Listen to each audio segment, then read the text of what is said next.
Good morning, everyone. I hope you guys are having a good day. It's a bit chilly outside. Today, we will be finishing up, kind of going over the Bill of Rights one by one. This rest of the week will be time used to work on our study guide, since we will be having our exam next week. Tomorrow, I'm going to post a link for you guys to re-sign up to GoGuardian, and make sure that we have that all set so that we can have our exam remote. If GoGuardian isn't set up, then you guys will have to come in. So we'll try and get that set up and make sure we have a lot of time for that. Perfect.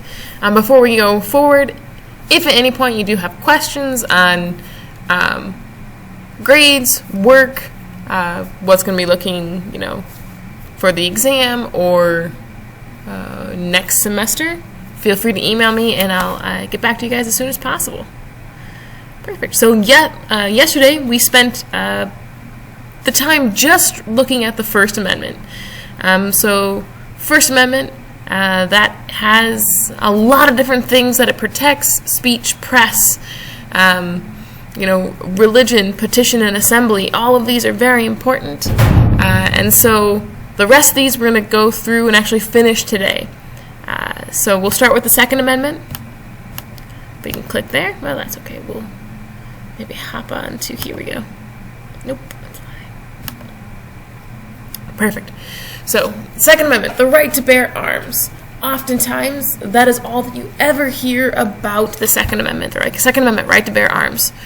There's actually a little bit more, right? So a well-regulated militia being necessary to the security of a free state, the right of the people to bear arms shall not be infringed. And so, while the right to bear arms is the call slogan for this amendment, the part that is actually debated most is this area, the well-regulated aspect.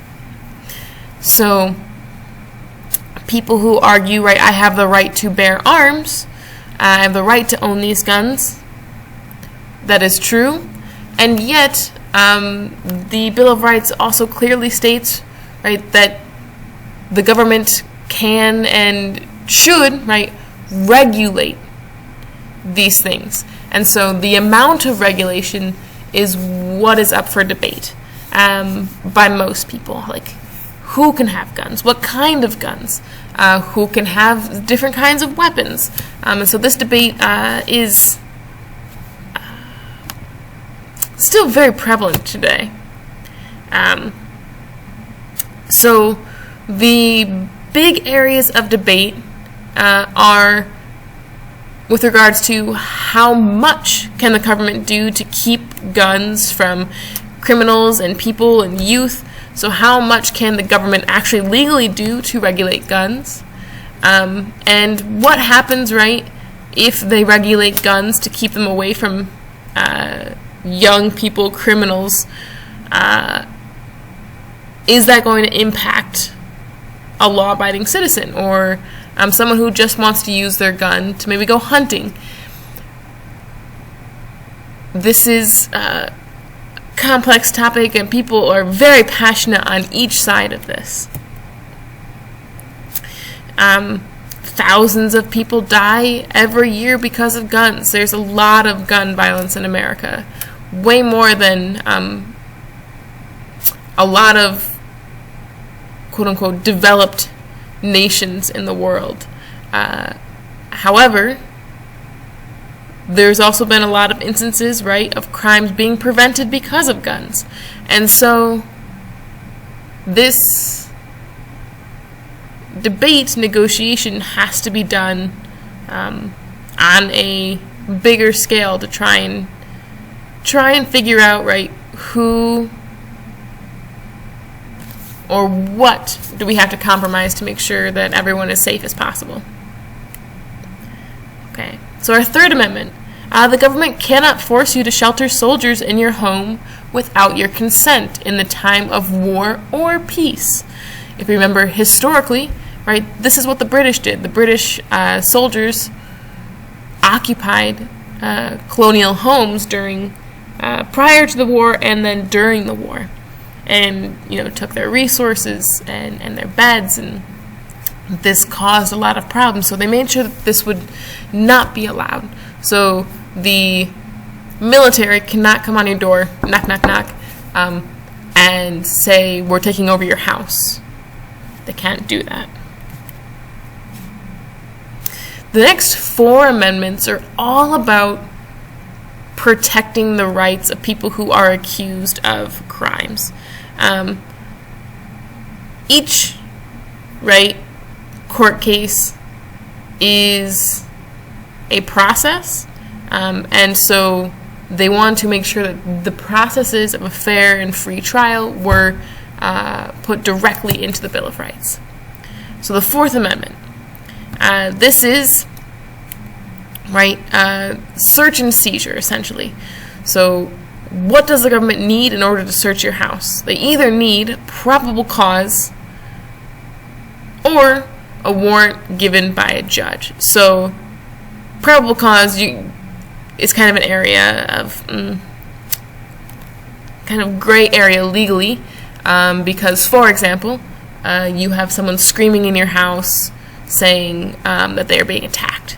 Or maybe you are screaming and being attacked. The police can then come in because they have probable cause to believe that you are in danger, and so they can come in. However, they can't just come into your house uninvited.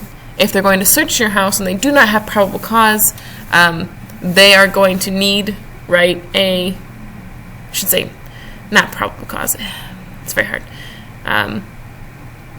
They're going to need a warrant given by a judge.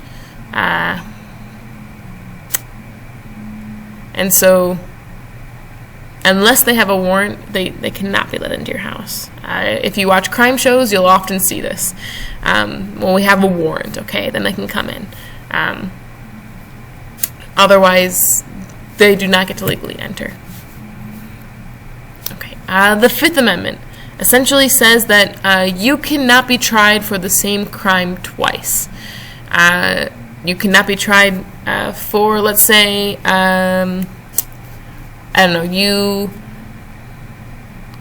break into a house and then you find yourself found innocent the first time. They cannot try you again later. You were found innocent. In that case, you are now free from that crime. 5th Amendment also says that you do not have to testify against yourself. Oftentimes you might hear people say, I plead the 5th, saying you do not need to incriminate yourself. They say, hey, we're going to interrogate you. You do not have to talk. And you also, must have due process of the law before you're convicted. There has to be an investigation. You get to have, safeties in place so they're not just tossing you in jail and leaving you there without a trial.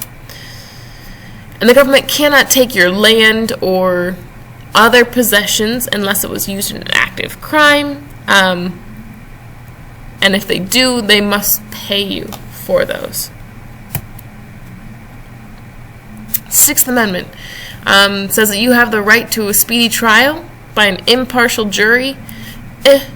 We'll talk a little bit more about this a little bit later on, but essentially, no, the right to a speedy trial has been hotly talked about recently because America's criminal system is so overwhelmed that their version of speedy is not usually our version of speedy. It could be a couple of years to waiting in jail for your trial.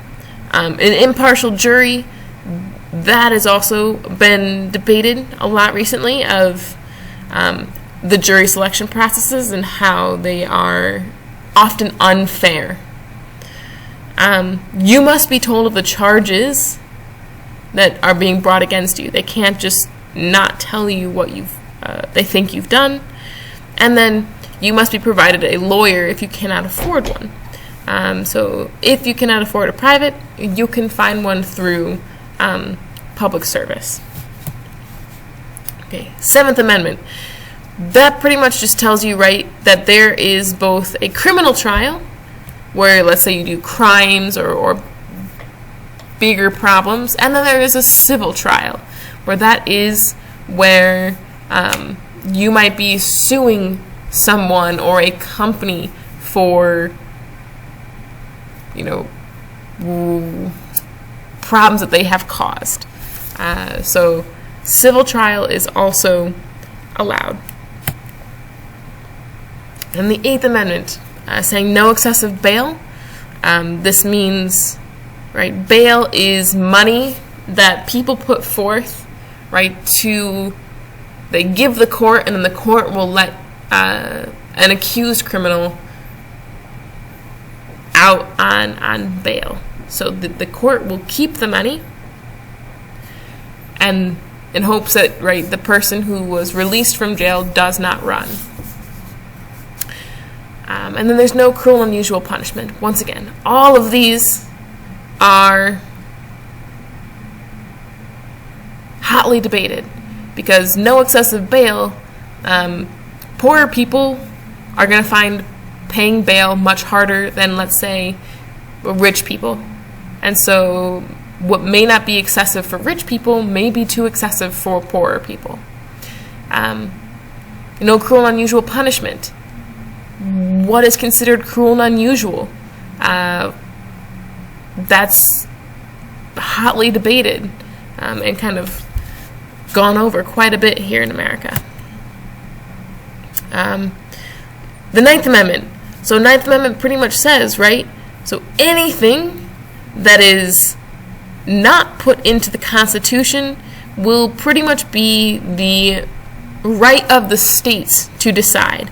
So things such as gay marriage before the federal courts decide it, or any marriage restrictions are states.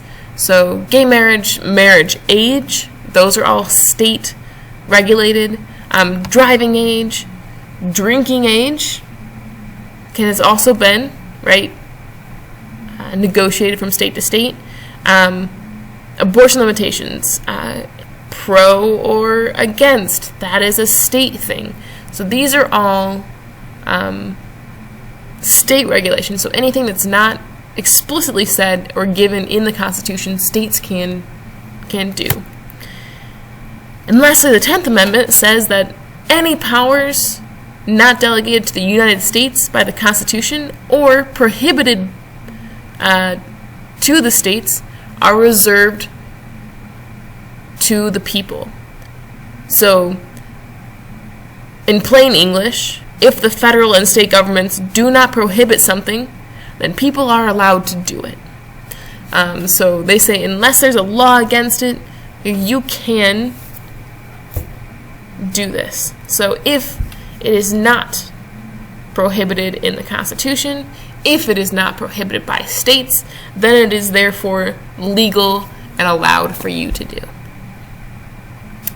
So that is the 10th Amendment, making sure that people still have those individual freedoms if the state hasn't stepped in yet. Perfect. So I'm going to switch over real quick. There is one quick reading talking about how these rights actually connect to students. Do students have the same rights? And if so, what do they look like? Okay, so under week 17, Tuesday, you will see this reading, What Are Students' Constitutional Rights? You go through, read it, it's pretty short, and it'll tell you a little bit about how students have certain rights, but not all of the ones in the Constitution, and how those have kind of been changed and moved around due to the reality of being in school and then being minors. So this is the reading. If you go under that same week, you will see a discussion post where you will answer a few questions on what rules does the school have? Are those infringing on rights? Should students have the same rights? And just general questions on your thoughts and opinions. Any extra time that you have for after this is time for you to make sure you're caught up on work in all the classes, because once again we want to make sure we end semester 1 really well so we don't have to redo anything in semester 1. If you do have any questions, feel free to reach out and email. Otherwise, I hope you have a great day, and I will send out another video tomorrow.